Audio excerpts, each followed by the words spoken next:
always wanted something hidden in the deal. A promise dressed as loyalty, a knife behind the meal.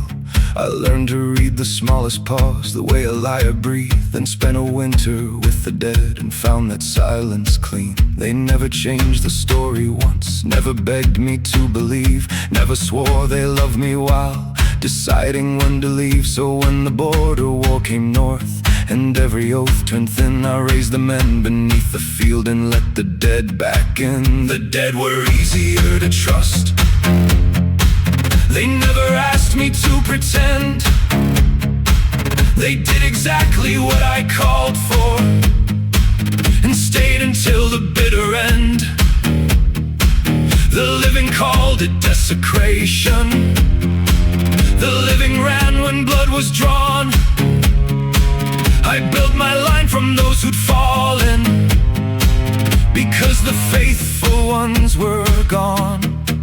I knew their names before the battle. Some had marched with me, men I had buried with my own hands beneath the cedar trees. I told myself their bodies were just armor without souls, but one still wore the copper ring his daughter used to hold. He turned his empty face toward mine when I commanded stand, and for a breath I saw the soldier, not the weapon in my hand. I almost broke the binding there and let him have his grave, then heard the horns beyond the ridge and chose the town to save. The dead were easier to trust. They never asked me to explain. They held the gate while living soldiers found a safer place to pray. The town still calls me its defender, though no one meets my eyes for long. They blessed the wall my dead men guarded, then cursed the hands that made them strong. Perhaps betrayal needs a heartbeat.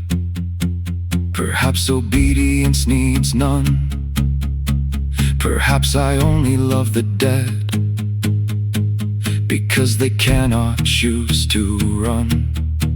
But every night I count the graves and know exactly where they lie. The living taught me not to trust.